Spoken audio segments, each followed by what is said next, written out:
আসসালামু আলাইকুম ওয়া রাহমাতুল্লাহি ওয়া বারাকাতুহু। সালামের জবাবটা স্লোগানের মধ্যে হারিয়ে গেছে, জবাব পাইলাম না। আবার কি আসসালামু আলাইকুম ওয়া রাহমাতুল্লাহি ওয়া বারাকাতুহু। ওয়া আলাইকুম আসসালাম ওয়া রাহমাতুল্লাহি। সবাই ভালো আছেন? 5ই আগস্টের আগে কেমন ছিলেন? খুব সুবিধা না, এখন ভালো? তাহলে আমরা আল্লাহর শুকরিয়া আদায় করি। কেমন? আলহামদুলিল্লাহ, আলহামদুলিল্লাহ রাব্বিল আলামিন। সালাতু ওয়াস সালামু আলা সাইয়্যিদিল মুরসালিন ওয়া আলা আলিহি ওয়া সাহবিহি আজমাইন। বাংলাদেশ জামাত ইসলামী নেত্রকোনা জেলা শাখার উদ্যোগে আয়োজিত আজকের এই ঐতিহাসিক কর্মী সম্মেলনের সংগ্রামী সভাপতি, সম্মানিত জেলা আমির, বাংলাদেশ জামাত ইসলামীর কেন্দ্রীয় মজলিস শুরার সম্মানিত সদস্য, বিশিষ্ট আলেম দ্বীন মাওলানা সাদেক আহমদ হারিস, আজকের এই কর্মী সম্মেলনে আপনারা দেখতে পাচ্ছেন মঞ্চে উপবিষ্ট সম্মেলনের সম্মানিত বিশেষ অতিথি, ঢাকা থেকে আগত আমাদের কেন্দ্রীয় প্রচার বিভাগের এবং মিডিয়া বিভাগের সংগ্রামী সেক্রেটারি, নির্বাহী পরিষদের সদস্য, এই বৃহত্তম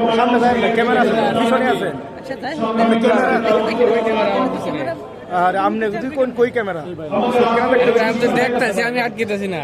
সম্মানিত বিশেষ অতিথি, কেন্দ্রীয় গণপরিষদের সদস্য, ময়মনসিংহ অঞ্চলের যে যে জায়গাতে আছে এই জায়গা থেকে ধরেন না। পরিচালক, বিশিষ্ট শিক্ষাবিদ ডক্টর সাকুর হক ফারুকী, আমাদের আজকের এই সভামঞ্চে উপস্থিত কেন্দ্রীয় গণপরিষদ সদস্য জননেতা মঞ্জুরুল ইসলাম ভূঁইয়া, যিনি আমাদের শহীদ কাফেলা ইসলামী ছাত্র শিবিরের সাবেক সেক্রেটারি জেনারেল।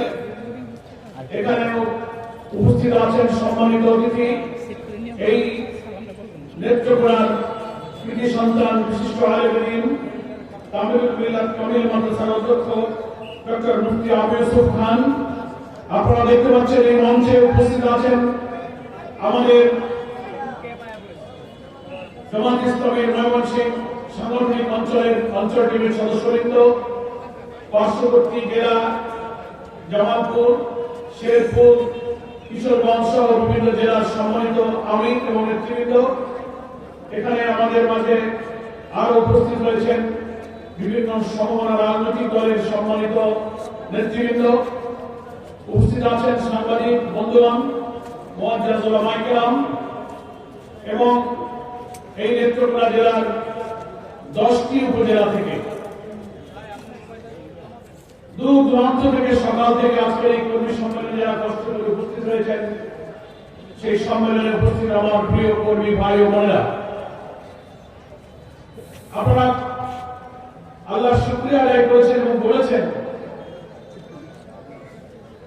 যে দীর্ঘ একটি কালো যুগ আমরা পার করেছি। অত্যাচার, জুলুম, নির্যাতন, কর্তৃত্ববাদী শাসন, অর্থনীতিতে লুটপাট, গণতান্ত্রিক অধিকার, ভোটাধিকার, ইসলামী মূল্যবোধ, আমাদের জাতিসত্তা, আমাদের স্বাধীনতা, আমাদের অখণ্ডতা, মানুষের সাম্য, সামাজিক মর্যাদা, সুবিচার, বিচারিক ব্যবস্থা, সব কিছুকে এই 16-17 বছরে আওয়ামী ফ্যাসিবাদী শাসক, কর্তৃত্ববাদী শাসক, দাম্ভিক অহংকারী শাসক, হত্যা, খুন, গুম, ক্রসফায়ার এবং আয়না নামের মাস্টার মাইন্ড খুনি শেখ হাসিনা, সে সব কিছু তছনছ করে দিয়ে বাংলাদেশের মানুষের সুখ, শান্তি, স্বাচ্ছন্দ্য, নিরাপত্তা সে কেড়ে নিয়েছিল।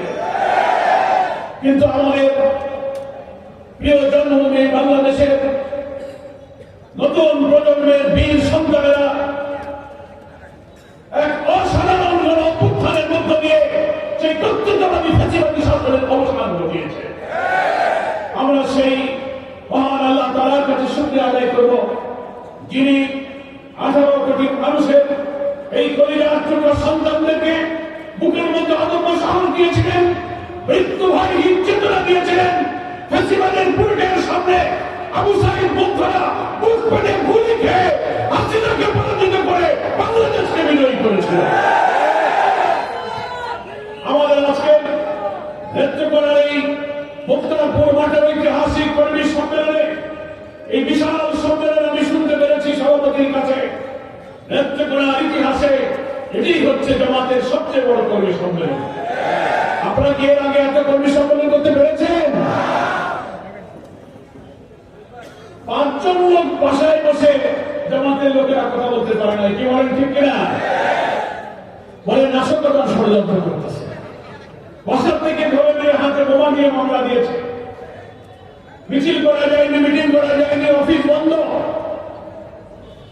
এই শুধু নেত্রকোনা নয়, সারা বাংলাদেশে বিরোধী রাজনৈতিক দলে বিএনপি, জামাত, ইসলামী আন্দোলন, রাজনৈতিক সমস্ত নেতৃবৃন্দের উপরে অত্যাচারের স্ত্রী গোলার চালিয়ে কারাগারে হারে গোলাবার রাজনৈতিক নেতৃবৃন্দকে কারারুদ্ধ করে ডান্ডাবাড়ি পরিয়ে হাত করা পরিয়ে নিষ্ঠুর নির্যাতন তাদের উপরে চালিয়েছে। এটা হচ্ছে সেই বর্বর ফ্যাসিবাদী শাসনের কালো যুগ আমরা পার করেছি। আমরা ভুলে যাইনি নিরীহ নিরপরাধ বাংলাদেশের বরেণ্য আলেম রাজনীতিবিদদেরকে সাজানো বানানো মিথ্যা মামলা দিয়ে বৃদ্ধ বয়সে 70, 75, 80, 90, 99 বছর বয়সে কারাগারে রুদ্ধ করে ফাঁসি দিয়ে ঝুলিয়ে হত্যা করা হয়েছে। এই জুলুমের বিচার আল্লাহ করবেন না? আখিরাতে তো আছে, দুনিয়া আল্লাহ তাআলা পাপীদেরকে কিছু সময়ের জন্য ফিরা দেন, কিন্তু চূড়ান্ত ভাবে ছেড়ে দেন না। দুনিয়াতে অনেক সময় দাম্ভিক অহংকারী শাসকের করুণ নির্মম পরিণতি ভোগ করতে হয়। শেখ হাসিনার কপালে তাই জুটেছে, কি বলেন? আমার প্রিয় ভাইরা, সেজন্য আমরা আল্লাহ তাআলার নিয়ামতের জন্য শুকরিয়া আদায় করব, যাদের রক্তের বিনিময়ে আমরা এই নতুন বাংলাদেশ, অনেকে বলেন দ্বিতীয় স্বাধীনতা আমরা অর্জন করেছি। প্রায় 2000 ছাত্র জনতা জীবন দিয়েছে, 30,000-এর উপরে ছাত্র জনতা আহত হয়েছে, কারো চোখ নাই, পা নাই, কান নাই, গুলিতে মানুষ বেরিয়ে গেছে, চোখ ছুটে চলে গিয়েছে দেশে বিদেশে, ঢাকায় হাসপাতালে, বাড়িতে তারা এখনো আঘাতের শত চিহ্ন নিয়ে তারা হাজারি করছে। স্বজনের অশ্রু যেমন শুকায়নি, শহীদ রক্তটা কোনো শুকায়নি।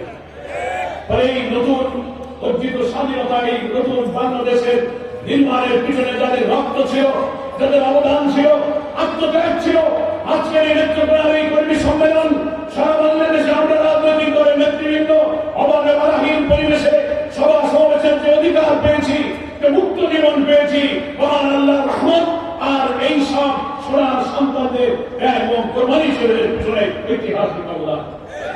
আপনারা হয়তো জানেন, বাংলাদেশের এই সীমান্তবর্তী জেলা নেত্রকোনা 17 জন তরুণ ছাত্র জনতা ঢাকা সহ দেশের বিভিন্ন স্থানে এই ছাত্র গণ অভ্যুত্থানে তারাও জীবন দিয়েছে। ফলে নেত্রকোনার সন্তানরাও কিন্তু এই ঐতিহাসিক বিজয়ের গর্বিত অংশীদার। আমরা তাদের প্রতি কৃতজ্ঞতা জানাই। মহান আল্লাহ তাআলার কাছে দোয়া করি, আল্লাহ এই 18 কোটি মানুষের শৈল শাসনের পাথর থেকে মুক্তির পেছনে অন্যায় অসত্যের বিরুদ্ধে সংগ্রাম করতে গিয়ে যারা রক্ত দিয়েছে, জুলুমের বিরুদ্ধে যারা জীবন দিয়েছে, তুমি তাদের শাহাদাতকে মঞ্জুর করো। যারা আহত হয়ে এখনো বিজয়ের স্বাদ ভোগ করতে পারছে না, ঘরের মধ্যে বসে কান্নাকাটি করছে, কারো পিতা, কারো মা, কারো সন্তান, কারো শিশু চিৎকার করছে, তাদের আহতদেরকে আল্লাহ তুমি সুস্থতা দান করো, তাদের হৃদয়ের মধ্যে প্রশান্তি দান করো। সংগ্রামী নেত্রকোনাবাসী, আমরা তাই বলছিলাম, এই গণ অভ্যুত্থানের মধ্য দিয়ে আমরা যে নতুন বাংলাদেশ পেয়েছি, যে বাংলাদেশে আমাদের ভোটাধিকার এক সময় ছিল না, গণতান্ত্রিক অধিকার ছিল না, ইসলামী মূল্যবোধ আমরা নিজেরা রক্ষা করতে পারিনি, আইনের শাসন বিচারিক আদালতে দলীয় এবং দুর্নীতির মাধ্যমে বিরোধী দলকে দমন করার জন্য আদালতের কাছে বন্দুক রেখে আমাদের ফায়ার করা হয়েছে। সেই কালো যুগের আমরা অবসান ঘটিয়েছি। আমাদেরকে এখন এই রক্তের ঋণ শোধ করতে হবে, কি বলেন ঠিক কিনা? প্রিয় ভাইরা, এই 5ই আগস্টের যে বিশাল গণ অভ্যুত্থান ছিল, আপনারা নেতৃত্বে বসে দেখেছেন, আমরা ঢাকায় দেখেছি। আমরা অনেক নেতৃত্ব তখন কারাগারে ছিলাম। আমাকেও 20 জুলাই আন্দোলনের উত্তাল সময়ে আমার ঢাকার বাসায় ডিবি পুলিশ ঘেরাও করে আমাকেও কারাগারে নিয়ে গেল। আমাদের কেন্দ্রীয় নেতা ডাক্তার আব্দুল মোহাম্মদ তাহের, জামাতের অনেক নেতা, এখানে সামুল হক ফারুকী, অনেক নেতৃত্ব রাজধানীর কেন্দ্র কারাগারে, বিএনপি, জামাত, আলেম ওলামা সব আমরা কারাগারে ঢুকছিলাম। 5ই আগস্টের 4 আগস্ট, 3 আগস্ট আমরা কারাগারে বসে শুনতে পাচ্ছি সারা বাংলাদেশের 58 কোটি মানুষ ফ্যাসিবাদের বিরুদ্ধে উত্তাল আন্দোলনের ঢেউ তুলেছে। আগুন জ্বলছে রাজধানী ঢাকা সহ শহরে, নগরে, গ্রামে, বন্দরে হাসিনার বিরুদ্ধে উত্তাল আন্দোলন শুরু হয়েছে। আমরা কারাগারে বসে টেলিভিশনের পাশে 5 তারিখ সকালে শুনতে পেলাম কিছুক্ষণের মধ্যেই সেনাপ্রধান ভাষণ দেবেন। আমরা অপেক্ষা করতে থাকলাম। 12টা, 1টা, 2টা দেরি হয়, সব কথা জেল থেকে বুঝতে পারি না। কিছুক্ষণের মধ্যে টেলিভিশনের স্ক্রিনে লেখা যাচ্ছে কিছুক্ষণ আগে ঢাকার গণভবন থেকে শেখ হাসিনা এবং তার বোন রেহানা হেলিকপ্টারে করে ভারতে পালিয়ে গেছে। আলহামদুলিল্লাহ, আমরা আল্লাহর শুকরিয়া আদায় করলাম। কারাবন্দী নির্যাতিত প্রায় 10,000 কারাবন্দী ঢাকার কেন্দ্রীয় কারাগারে আল্লাহর সামনে শুকরিয়া এবং সেজদায় পড়ে গেলাম, একে অপরকে জড়িয়ে ধরে আমরা অস্ত্রসিদ্ধ হলাম। শেখ হাসিনা মনে করেছিল যে আমি যা বলবো আমার কথায় দেশ চলবে, অন্য কোন দল মত চলবে না। আওয়ামী লীগ, শেখ পরিবার, তার দলের কর্তৃত্বে ব্যবসা, বাণিজ্য, রাজনীতি, দল, নির্বাচন, ভোট, লেখাপড়া, অধিকার সবকিছু তার হাতে তুলে কর্তৃত্ব করতে গেছে। 15 বছরে দেশের বিএনপি, জামাত, ইসলামের অন্যান্য আন্দোলন সহ সবাই আমরা আন্দোলন করেছি ভোটাধিকারের জন্য। কোন দাবি মানে নাই। গুলি করেছে, জেলে দিয়েছে, কারফিউ দিয়েছে, মিটিং ভেঙেছে, মিছিল ভেঙেছে, অফিস বন্ধ করেছে। বিরোধী দলের রাজনৈতিক দাবি, আবার নিরপেক্ষ নির্বাচনের দাবি সে মানে না। মানুষ হতাশ হয়ে গিয়েছিল, এই ফ্যাসিবাদী হাসিনা বোধহয় বিদায় দেবে না। অনেকে আমার সঙ্গে দেখা হলে বলতো যে আপনারা এত আন্দোলন করে কি করলেন 15-16 বছর, 14, 18, 24, 3 তারিখ পর্যন্ত আমরা ভোট দিতে পারবো না, এবারও ভোট করবো না, এ বোধহয় মরা সারা বিদায় হবে না। কি অনেকে তাই বলতো না? আপনারা বলতেন, কিন্তু মহান আল্লাহ তাআলার ইচ্ছা ছিল আলাদা। ওমা তাশাউনা ইল্লা আইয়াশা আল্লাহু রাব্বুল আলামিন।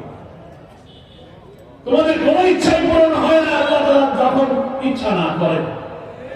হাসিনা ইচ্ছা করেছিল আজীবন ক্ষমতা চালাবে, ইসলামপন্থী দল ব্যক্তিকে নিষিদ্ধ করবে, জামাত শিবির নিষিদ্ধ করবে, কিন্তু আল্লাহ তাআলা হাসিনার ইচ্ছা পূরণ করতে দেয় নাই। সেই হাসিনা পতনের 4 দিন আগে জামাত শিবিরকে নিষিদ্ধ করলো। মাত্র 4 দিনের মধ্যে আল্লাহ তাআলা হাসিনাকে নিষিদ্ধ করলেন, জামাত শিবিরকে মর্যাদার আসরে উন্নীত করে দিলেন। আলহামদুলিল্লাহ, যেখানকার মাল সেখানেই চলে গেল। কোন জায়গার মাল? দিল্লির মাল দিল্লি চলে গেল। ওখানে গিয়ে উনি শান্তিতে আছে? অশান্তির আগুনে চলছে আর ষড়যন্ত্র করছে, উস্কানিমূলক কথা বলছে, উস্কানিমূলক বক্তব্য দিচ্ছে, বিভিন্ন এজেন্সিকে কাজে লাগিয়ে বাংলাদেশের ফ্যাসিবাদের দোষররা প্রশাসনের রাউন্ডে রাউন্ডে যারা ঘাটতি হয়ে বসে আছে তাদেরকে দিয়ে এখানে আবার নৈরাজ্য ষড়যন্ত্র করে দেশকে আবার অস্থিতিশীল করার ষড়যন্ত্র করছে। বাংলাদেশের মানুষ এই পতিত ফ্যাসিস্ট হাসিনার এইসব ষড়যন্ত্র সম্পর্কে ওয়াকিফাল আছে। কি বলেন ঠিক কিনা? আমরা কোন ষড়যন্ত্রকে কাজে লাগাতে দেব না। এই যে 32 নম্বরে দেশের বিভিন্ন জায়গায় যে হামলা আক্রমণ হলো, কেন হলো? আমরা এটার জন্য দুঃখিত। যানবাহনের নিরাপত্তা ব্যাপকভাবে এই 3 দিনে প্রায় 35টি জেলায় বিভিন্ন ব্যক্তি বাড়ি ঘর আক্রান্ত হয়েছে, হামলার শিকার হয়েছে। এর জন্য কে দায়ী? উনি হাসিনা দিল্লি থেকে, ভারত থেকে বারবার উস্কানি দিচ্ছেন। উনি অডিও বক্তব্য দেবেন, উনি দেশে আসবেন, উনি বলে আমি ভারতের বর্ডারের কাছে আছি, যে কোনো সময় ঢুকে পড়বো। আর এখানে উস্কানি দেয় এখানকার আওয়ামী দর্শকরা, বলে আপনি আসেন, আমরা খুব কষ্টে আছি, একদম চালায় যাওয়া, আমি আসতেছি। কখনো বলে কুমিল্লার সীমান্ত ওখান দিয়ে ঢুকবে, দেশের অংশ আলাদা করে ফেলবে।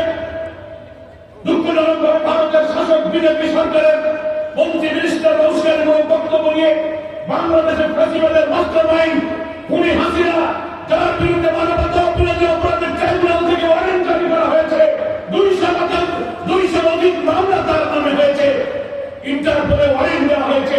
এই খুনির আসামি, ওয়ারেন্টের আসামিকে ভারতের আশ্রয় দেওয়া আন্তর্জাতিক আইনের লঙ্ঘন তৈরি করছে। গতকালকে আমরা পরশুদিনকে দেখলাম ভারতের পররাষ্ট্র মন্ত্রণালয়ের মুখপাত্র রণধীর জয়সওয়াল যখন বাংলাদেশ সরকারের পক্ষ থেকে বলা হচ্ছে হাসিনা উস্কানির কারণে এখানে অরাজকতা হচ্ছে, যেখানে সেখানে হামলা আক্রমণ হচ্ছে, ছাত্র জনতা বিক্ষুব্ধ হয়ে উঠছে, সামাল দেওয়া যাচ্ছে না, নিয়ন্ত্রণ করেন ভারতকে যখন বলা হলো, দিল্লিতে বাংলাদেশের ভারপ্রাপ্ত হাই কমিশনার নুরুল ইসলামকে ডেকে পররাষ্ট্র মন্ত্রণালয় থেকে বলে দেওয়া হলো হাসিনার এই বক্তব্য বইটার জন্য ভারত দায়ী নয়, ভারতের সাথে কোনো সম্পর্ক নাই। আমরা এই কথা নিন্দা জানাই। ভারতের জন্য দায়ী, কারণ তুমি কেন খুনি হাসিনাকে তুমি আশ্রয় দিয়ে,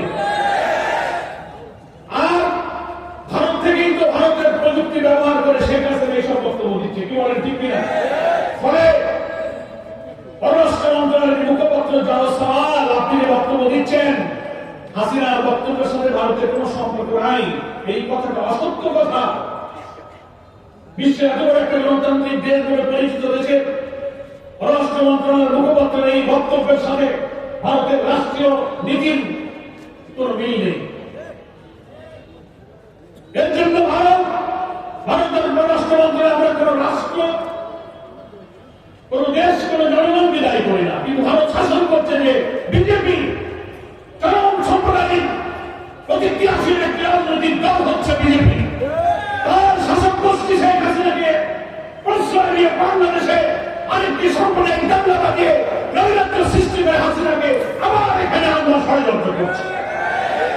তাহলে আপনি যে বললেন হাসিনার এই বক্তব্যের জন্য ভারত দায়ী নয়, আন্তর্জাতিক ভাবে এ কথা অসত্য প্রমাণিত, কারণ আপনার আশ্রয়ে আপনার দুধ কলাকে তিনি ওখানে বড় হইতেছে, আপনার মিডিয়া, আপনার প্রযুক্তি ব্যবহার করে তিনি বক্তব্য দিচ্ছেন, তো কেন আপনি দায়ী হবেন না? আপনি এই কথা প্রত্যাহার করবেন এবং ওখানে বসে আমাদের অখণ্ডতা, আমাদের রাজনৈতিক স্থিতিশীলতা, আমাদের আভ্যন্তরীণ রাজনীতি সম্পর্কে একজন খুনের মাস্টার মাইন্ড, মানবতা বিরোধী অপরাধ ট্রাইব্যুনাল, যার বিরুদ্ধে ইন্টারপোলে ওয়ারেন্ট জারি করা হয়েছে, এমন একজন অপরাধীকে আপনি আশ্রয় দিয়ে দেশকে নৈরাজ্যকর করার কাজে আপনি তাকে সাহায্য করতে পারেন না। আমরা দেশবাসীকে আহ্বান জানাবো, 35টির মতো জেলা এবং তার বেশি জায়গায় যে সমস্ত ঘটনা ঘটেছে, আমাদেরকে শান্ত থাকতে হবে, এটা জানি। 5 তারিখে সারা দেশে উত্তাল যে আন্দোলন হয়েছিল, 15 বছরের রাজনৈতিক বিপ্লব, অর্থনৈতিক শোষণ, ধর্মীয় মূল্যবোধের আঘাত, মানুষের ন্যায় বিচারের আঘাত, শোষণ, জুলুম, অন্নহীন, বস্ত্রহীন, নিরন্ন মানুষের যে আহাজারি, সেই ক্ষোভে একটা আউটবাস, একটা গণবিস্ফোরণের মধ্য দিয়ে 5 তারিখে হাসিনা বিদায় নিয়েছে। এখনো সেই 5ই আগস্টের সংগ্রামী চেতনা মুছে যায়নি। তরুণ ছাত্ররা যখনই হাসিনা উস্কানি পায়, যখনই আওয়ামী ফ্যাসিবাদের দ্বন্দ্ব পায়, প্রশাসনে যখন তাদের নৈরাজ্যের ইঙ্গিত পায়, তখন তারা হয়তো একটু বিক্ষুব্ধ হয়ে ওঠে। কিন্তু আমরা মনে করি সেই 5ই আগস্টের বিপ্লবের 6 মাস পর এখন আমাদেরকে ধৈর্যের পরিচয় দিতে হবে, কি বলেন ঠিক কিনা? সাধারণ মানুষের বাড়ি ঘরে কোন স্থাপনার উপরে আঘাত করা, রাজনীতি রাজনীতি দিয়ে আমাদের মোকাবেলা করতে হবে। যা কিছু ঘটেছে, দল মধ্যে উঠে বিক্ষুব্ধ ছাত্র সমাজ হয়তো গণবিস্ফোরণে এই ক্ষোভের জায়গা থেকে তাদের প্রকাশ ঘটিয়েছে। আমরা বলব, আপনারা শান্ত হন। দেশের আইন শৃঙ্খলা পরিস্থিতি, জনগণের জান মালের নিরাপত্তা, এগুলো দেওয়ার দায়িত্ব নাগরিক হিসেবে আমাদের সবার, কি বলেন ঠিক কিনা? ব্যাপকভাবে যেসব ঘটনা ঘটেছে, এটা অনাকাঙ্ক্ষিত, অনভিপ্রেত। সরকারের উচিত এই পরিস্থিতিকে শান্ত করে জানমালের নিরাপত্তা দিয়ে জননিরাপত্তা নিশ্চিত করে দেশে শান্তিপূর্ণ পরিবেশ ফিরিয়ে আনা। বরং আমাদের এইসব বিশৃঙ্খলা সৃষ্টিকারী তৎপরতা থেকে, বিরত থেকে আমাদের নজর দেওয়া উচিত। যে খুনি উস্কানিতে বাংলাদেশ এখন অস্থির হয়ে উঠছে। ওই খুনের মাস্টারমাইন্ড সহ এই 15 বছরে যারা লুটপাট করেছে, খুন করেছে, গুম করেছে, দুর্নীতি করেছে, চুরি করে পালিয়ে গিয়েছে, ট্রাইব্যুনালে তাদের বিচারের দাবিটা মুখর হওয়া উচিত। আমরা বলি নির্বাচন তো দিতে হবে, কিন্তু নির্বাচনের আগে নিরপেক্ষ, অবাধ, একটা ক্রেডিবল, একটা পার্টিসিপেটরি, একটা গ্রহণযোগ্য নির্বাচনের জন্য নিরপেক্ষ প্রশাসন প্রয়োজন। 15 বছর ধরে প্রশাসনে যে জঞ্জাল জমে আছে, দলবাজ, দুর্নীতিবাজ, এইসব দোষরদেরকে ঝেঁটিয়ে প্রশাসনকে পরিচ্ছন্ন পরিষ্কার করতে হবে। এরা ক্ষমতায় থাকলে নির্বাচন নিরপেক্ষ হবে না। হবে? অনেকে বলেন সংস্কার দরকার নাই। কেন দরকার নেই বাবা? 14, 18, 24 কি ভোট আপনারা দিতে পেরেছেন? সরকারে ভোট দিতে রওনা দিয়েছেন। কিছু দূর গেলে আপনি দেখছেন কি আওয়ামী লীগ, যুবলীগ, ছাত্রলীগ, পুলিশ লীগ সব বাধা দিয়ে বলে ভোট হয়ে গেছে, বাড়ি চলে যান। এই ভোট বাংলার মানুষ আর হতে দেবে না। নির্বাচনী প্রক্রিয়ার সাথে সম্পৃক্ত police administration, civil administration, judiciary, সাংবিধানিক কিছু বিধি বিভাগ, এই সব রাষ্ট্রের কিছু অর্গান যা নির্বাচনী প্রক্রিয়ার সাথে ইনভলভ, এই সব ন্যূনতম সংস্কার আগে করতে হবে, পরিবর্তন করতে হবে, তাহলেই নিরপেক্ষ নির্বাচন হবে। আর নির্বাচনের আগে মানবতা বিরোধী অপরাধের এইসব আওয়ামী ফেসিবাদী খুনি হত্যাকারীদের বিচার ট্রাইব্যুনালে দৃশ্যমান হতে হবে, তারপর নির্বাচন হবে। আমার প্রিয় নেত্রকোনাবাসী, তাই অরাজকতার পথ ছেড়ে একটি শান্তিপূর্ণ স্থিতিশীল পরিবেশের দিকে আমাদের সকলকে ফিরে আসার জন্য চেষ্টা করতে হবে। আমরা সেই জনগণের মাঝে, জনগণকে নিয়ে শহীদদের রক্তের ঋণ দায় শোধ করার জন্য নতুন বাংলাদেশ বিনির্মাণের যে স্বপ্ন আমাদের শহীদরা দেখেছিল, আমাদের প্রিয় নেতা বাংলাদেশ জামাত ইসলামী আমির, যিনি বাংলাদেশের রাজনীতিতে সবচেয়ে আলোচিত, সবচেয়ে নন্দিত মানবিক নেতা ডাক্তার শফিকুর রহমান, বাংলাদেশের 18 কোটি মানুষ যাকে এক নজর দেখার জন্য, যার বুকের কথা শোনার জন্য যেখানে তিনি যাচ্ছেন, লক্ষ লক্ষ মানুষ তার কাছে এসে ঝাঁপিয়ে পড়ছে তার রক্ত উৎসার জন্য। তিনি জাতীয় ঐক্যের ডাক দিয়েছেন। তিনি বলেছেন ফ্যাসিবাদের রাজনৈতিক মৃত্যু নিশ্চিত করতে গেলে আমরা যারা ফ্যাসিবাদ বিরোধী আন্দোলনের রাজপথে ছিলাম, তাদের মধ্যে কমন ইস্যুগুলোতে একটি জাতীয় ঐক্য তৈরি করে আবার নির্বাচনের লক্ষ্যে এই অন্তর্বর্তীকালীন এই রাজনৈতিক সরকারকে সহযোগিতা করে আমাদের একটা জাতীয় ঐক্যের পরিবেশ তৈরি করতে হবে। এখানে ফ্যাসিবাদের দোষর কারা, তাদের আচরণ, তাদের কথাবার্তা থেকে কিন্তু টের পাওয়া যায়। প্রশাসনে আমরা যখন যাই, সচিবালয়ে ডিসি, এসপি, ইউরো, থানা, ওসি, এসআই, প্রশাসনে গেলেই তাদের আচরণে বোঝা যায় অনেকের কথার মধ্য দিয়ে ফ্যাসিবাদের গন্ধ আসে। এখন এই প্রশাসনের সব জায়গাগুলো পরিষ্কার করুন। যে আবার নিরপেক্ষ নির্বাচনের জন্য একসাথে রক্ত গেল, হাজার হাজার জীবন গেল, 2 মাস 6 মাস আগে হলো কি পরে হলো, নির্বাচনের দিন আমাদের বেশি গুরুত্বপূর্ণ নয়, নির্বাচন নিরপেক্ষ হবে কিনা সেটাই হচ্ছে গুরুত্বপূর্ণ।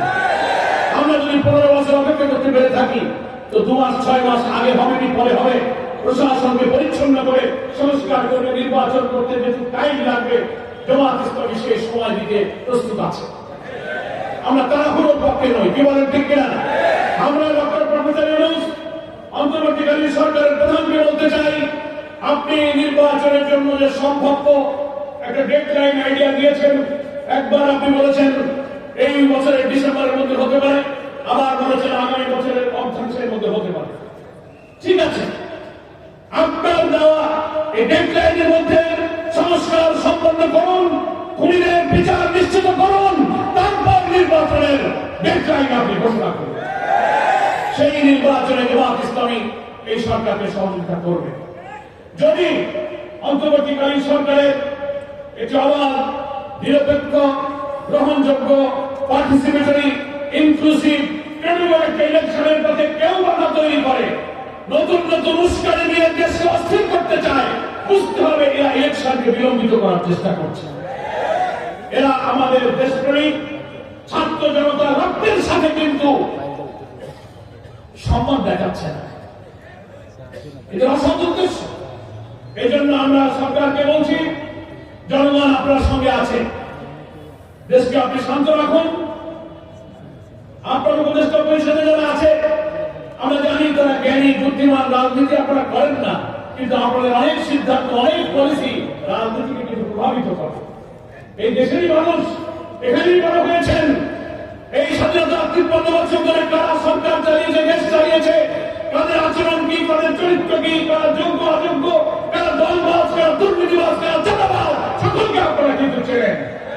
ফলে আপনি ভয় পাওয়ার কিছু নেই। একটা সুষ্ঠু নির্বাচনের জন্য আপনি সামনের দিকে এগিয়ে আসবেন এবং জামাত ইসলামের সংগ্রামে আমি বাংলাদেশে একটি নতুন বাংলাদেশ, একটি স্বপ্নের বাংলাদেশ, যে বাংলাদেশের জন্য আমাদের ছেলেরা রক্ত দিয়েছে, সেই নতুন বাংলাদেশ গড়ার যে ডাক দিয়েছে, সেই বাংলাদেশ গড়ার জন্য নেত্রকোনাবাসীকে এগিয়ে আসতে হবে। আপনারা কি সবাই প্রস্তুত আছেন? সেই নতুন বাংলাদেশ কোন বাংলাদেশ? যে বাংলাদেশে ক্ষুধা, দারিদ্র, শিক্ষা, চিকিৎসা, বাসস্থানের কোনো অভাব হবে না। যে বাংলাদেশে ন্যায় বিচার থাকবে, মজলুমের পক্ষে সরকার থাকবে, খাদ্যের অভাব থাকবে না, অন্নহীন, বস্ত্রহীন, নিরন্ন মানুষের আকুতি থাকবে না। রাসূল সাল্লাল্লাহু আলাইহি ওয়াসাল্লাম ইসলামী কল্যাণ রাষ্ট্রের যে ধারণা দিয়েছেন, একটা ওয়েলফেয়ার স্টেট, যেখানে সামাজিক মর্যাদা, মানবিক মর্যাদা, সাম্য, সুবিচার থাকবে, ন্যায় বিচার, সেই ইনসাফপূর্ণ একটি রাষ্ট্র, সমৃদ্ধ উন্নত বাংলাদেশ হচ্ছে আমাদের এই নতুন বাংলাদেশের স্বপ্ন। আমাদের সন্তানেরা বিপ্লবের সময় স্লোগান দিয়েছিল, উই ওয়ান্ট জাস্টিস, আমরা সুবিচার চাই। মনে আছে আপনাদের? জাস্টিস মানে সুবিচার, ন্যায় বিচার। এই জাস্টিস কোন মানুষের গড়া আইনে সুবিচার গায়েব হতে পারে না। মানুষের তৈরি করা মতবাদে মানুষ পক্ষপাতিত্ব করতে পারে, নফস দ্বারা চালিত হতে পারে, লোভ, ভয় মানুষ এক পক্ষে যেতে পারে, শান্ত চিন্তা করতে পারে, কিন্তু সুবিচার হতে পারে একমাত্র আসমান থেকে নাজিল হওয়া ওহীর মাধ্যমে নির্মূল জ্ঞানের যে উৎস, সেই কোরআনের আইনের ভিত্তিতেই সুবিচারের শাসন কায়েম হতে পারে। আল্লাহ তাআলা কোরআন শরীফে সূরা হাদীদের মধ্যে বলছেন, লাকাদ আরসালনা রুসুলানা বিল-বায়িনাতি ওয়া আনজালনা মা'হুমুল কিতাব ওয়াল মিজান লিয়াকুমা আন-নাসু বিল-কিসত ওয়া আনজালনা আল-হাদীদ ফীহি বা'সুন শাদীদ ওয়া মানাফি'ু লিন-নাস। সূরা হাদীদের 24, 25, 26 পড়ে দেখবেন আল্লাহ তাআলা এখানে বলছেন, আমি রাসূলগণকে পাঠিয়েছি, কিতাব পাঠিয়েছি, বায়িনা পাঠিয়েছি, মিজান পাঠিয়েছি, এই জন্য লিয়াকুমা আন-নাসু বিল-কিসত। নাস মানে হচ্ছে সমস্ত বিশ্ব মানবতা, হিন্দু, মুসলিম, বৌদ্ধ, খ্রিস্টান, ধর্ম, বর্ণ, জাতি, অল ম্যানকাইন্ড, অল হিউম্যানিটিকে কিসত মানে সুবিচার, ইনসাফ, জাস্টিস। কোরআন শরীফে কিসতের যে তাফসীর করা হয়েছে, সব মানুষের হক, যার হক সে পাবে, এটার নাম সুবিচার, এটা হচ্ছে কিসত। লিয়াকুমান নাসু বিল কিসত, সমস্ত মানব জাতি যেন সুবিচারের উপরে দাঁড়িয়ে দিতে পারে, ন্যায় হতে পারে।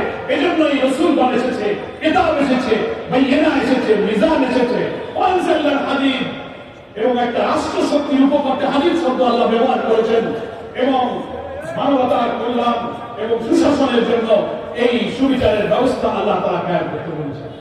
ফলে সুবিচার মানুষের আইন দ্বারা হবে না, সুবিচার হবে নির্ভুল জ্ঞানের উৎস আল্লাহর কালামের ভিত্তিতে সুবিচার কায়েম। আমরা জামাত ইসলামী সেই সুবিচার এবং বরকতের বাংলাদেশ কায়েম করতে চাই। 5 আগস্টের বিপ্লবের পর আমাদের সেই নতুন কল্যাণ রাষ্ট্র গঠনের পথ আমাদের সন্তানরা খুলে দিয়েছে। এখন সেই নতুন বাংলাদেশের পথে আমাদের অভিযাত্রা, সেই বাংলাদেশ আমাদের করতে হবে। সেই রাষ্ট্রে ভাত কাপড় বাসস্থানের অভাব হবে না। আল্লাহ নবী বলেছেন, রাষ্ট্রের দায়িত্ব হলো সব মানুষের অর্থনৈতিক সমস্যার সমাধান করা, সকলকে কাজ দাও, খেতে দাও, পড়তে দাও।